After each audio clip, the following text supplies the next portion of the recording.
Ibu dah mari bade. Bade nak mari sultan. Ui, ibu dah nak mari. Mana mari sultan benar.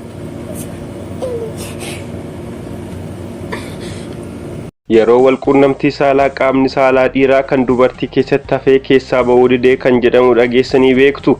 Kun gama fayyaatiin fiines kaaptiives kan jedhamu yoo ta'u darbee akka tasaa namoota tokko irratti ni mul'ata.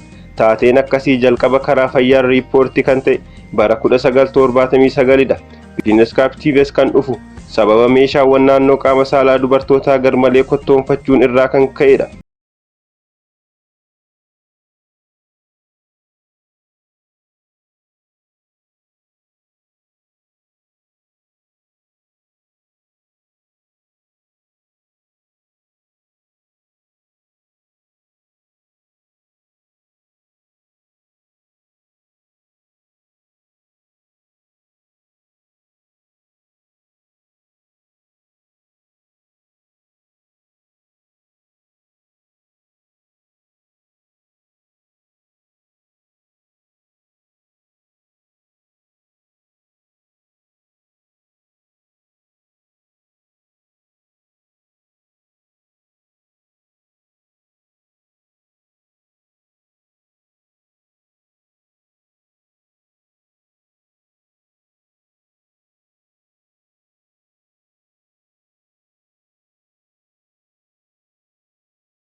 Qophiin keenya yoo isinitti tole laayik gochuu hin dagatinaa. Jirraabii kushtuuf sabiskiraayib gochuun immoo wantoota isin bashannansiisanii fi barumsa irraa argattan nu hordofaa.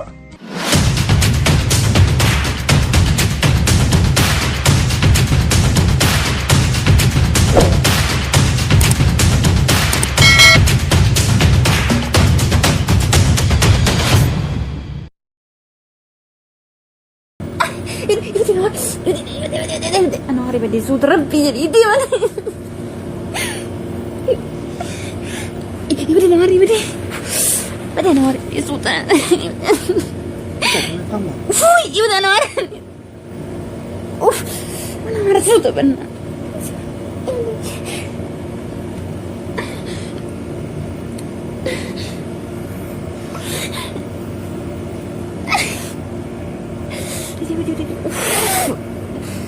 ودي خلاص بدي صوت فنان ربي جديدي طلعت لما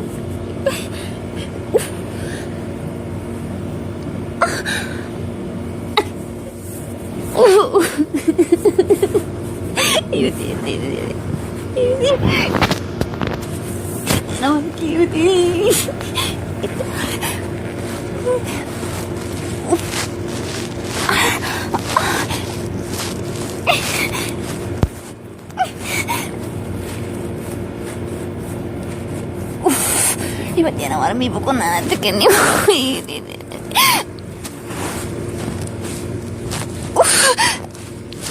Ay! Ay! Ay!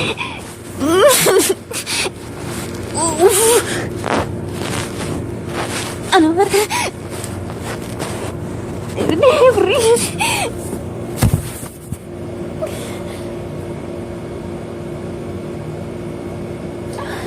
والله بالله يا ناري ودي يدي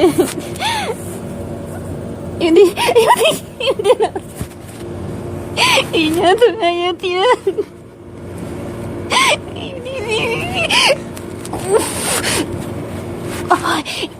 يدي يدي يدي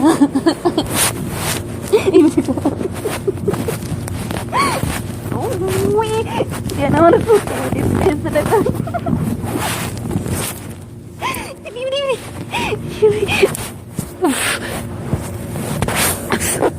ay, hindi na mati ko ba ko na natikin.